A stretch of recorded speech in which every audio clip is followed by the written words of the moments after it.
Hey, so you ever been on a sales call and you get the dreaded objection, I'm just not ready yet. Now, I'm here to tell you exactly what that prospect is saying. What they're truly saying is that I am terrified of making a decision. And if that's the case, uh, the truth of the matter is if you let them off of the phone call, what's going to happen is they're never going to be ready.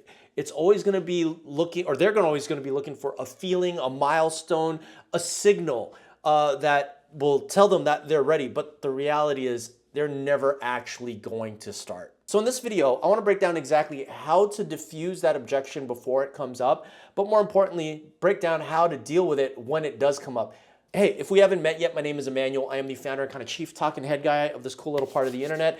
I also run a consulting agency that's specifically designed to help service provider founders really grow and scale their business using systems. Really just help create more predictable lead gen, lead nurture, and hopefully sales conversions. Anyway, this particular objection is something I hear quite often, or I used to hear quite often. And for the uninitiated, the reason why maybe you're potentially watching this and listening to this and hearing it is because you're missing a piece in part of your sales conversation. And once you bridge that piece or plug in that piece, guess what? This is magically going to work and you're not going to hear this objection anymore. But first, quick side story. So client I've been working with for a very long time now. Her name is PJ. Now, when I first met PJ, it was through a cold outbound dial. I gave her a ring and then we had an initial conversation, liked what I had to offer, but she wasn't ready yet. So waited a little while because she wanted to bring in her husband.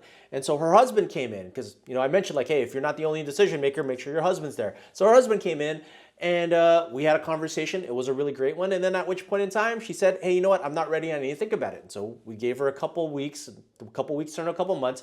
And eventually over time, over a long enough period of nurturing, I was eventually able to have a conversation where she decided on her own that it was time to move forward.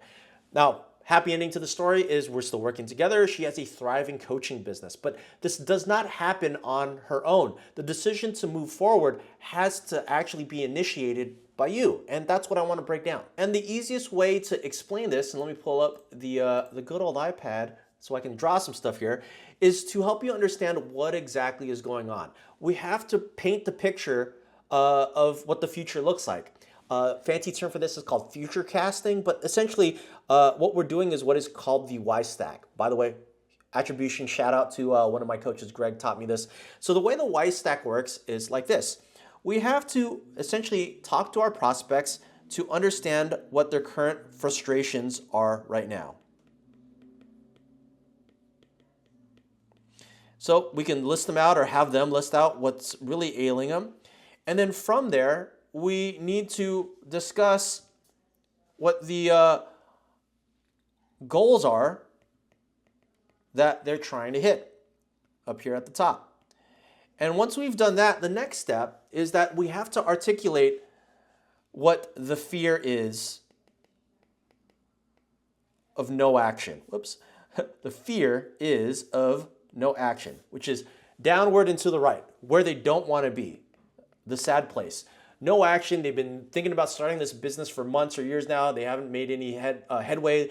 They're still stuck in the same position, or maybe they're stuck at the same income revenue level, and they know that if they invest in you, you'll be able to help them out.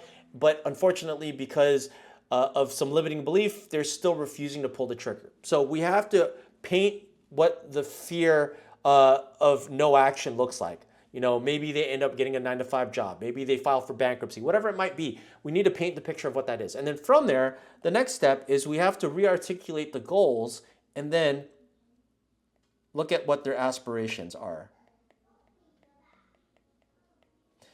And show them that we need to, instead of going down and to the right, we need to go up and to the right. That's a really bad picture of an arrow, but you get the idea. The way that we think about aspirations is that we just have to add the words, so you can. Why are you doing this? It's so you can not have to work a 9-to-5 job. It's so you can, go on a vacation to Bali and really go nuts at, all expenses, not having to worry about. paint the picture of the aspiration. And when you do this effectively, what you're essentially doing is you're anchoring where they currently are now and then driving down the pain of not doing anything. And then through that process, you're taking a look at where they want to be and the purpose or the big reason why they want to be there, aka the aspirations. That's the reason why this is called the why stack. Anyway, to quickly recap, if you're hearing the I need to think about it, I'm not ready yet, it's just simply because they fail to take accountability of making a decision. They don't want to make a wrong decision, which is fair. That's a fair assessment. But at the end of the day, if they're going to wait for a milestone, a sign from the up above that this is the right time to move, it's never going to come, and they're never going to be able to make the move. So the goal is that we have to help them understand why. And if we can help them understand why by using the phrase "so you can," it becomes a lot easier for us to get them to make that decision. But as I mentioned earlier, I want to give you a little bit of a cheat sheet script that you can use if you ever do still encounter this particular objection. And the way that you approach this is real simple. You're going to use, and I've used this before in a different video, but it's super effective. It's called the rocking chair objection handle. And the way it works is like this.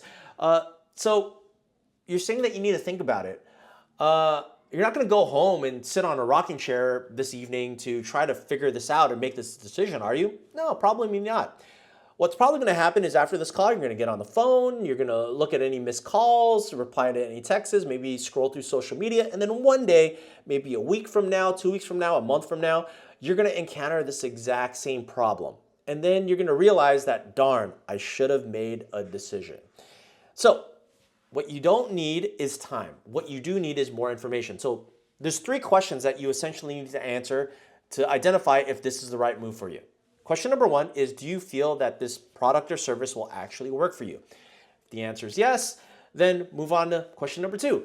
Do you like me or my company? And obviously you're going to say that a little sarcastically, but hopefully you're going to get a yes, because if it's a no, then you should probably part ways now, or at the end of that call, or immediately. And then the third question is, do you have the funds to afford working together? And if the answer is yes, then you just easily segue them into the next question, which is, hey, can we both agree that you need to make an informed decision?